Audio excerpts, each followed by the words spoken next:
ప్రభుత్వానికి ఉన్న చిత్తశుద్ధి ఒక్కటే, మీరు బాగుపడాలి, మీ తలరాతలు మారాలి అని అంటే చదువు ఒక్కటే పరిష్కారం.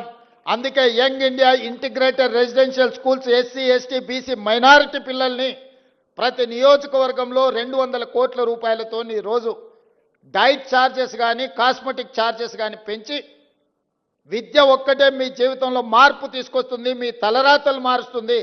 ఇబ్రహీంపట్నం దగ్గర ఉండే మధు యాస్కి గారు ఈరోజు అమెరికాకి వెళ్ళి ఒక గొప్ప న్యాయ కోవిదుడు కాగలిగిండంటే చదువుకోవడం వల్ల కాగలిగిండు.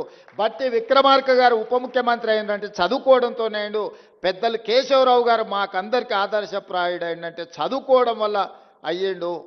ఈరోజు పొన్నం ప్రభాకర్ మంత్రి అయిందంటే చదువుకోవడం వల్ల అయ్యిండు.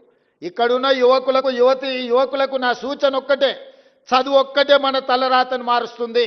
మీకు నాణ్యమైన చదువిచ్చి మీ అర్హత తగ్గ ఉద్యోగాన్ని ఇచ్చే బాధ్యత కాంగ్రెస్ ప్రభుత్వం తీసుకుంటుంది. ముఖ్యమంత్రిగా నేను తీసుకుంటా.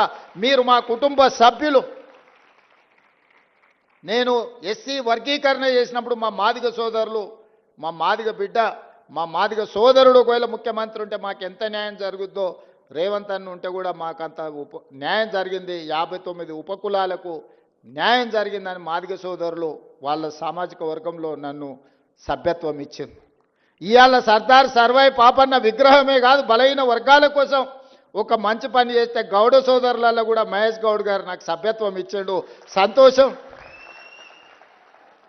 మా పండుగ సాయన్న గురించి చర్చించినప్పుడు, ప్రస్తావించినప్పుడు మా వాకిటి శ్రీహరిని ముదిరాజ్ సోదరుల నుంచి మంత్రిని చేసినప్పుడు నాకు మా ముదిరాజ్ సోదరులు కూడా అందులో సభ్యత్వం ఇచ్చిండ్రు.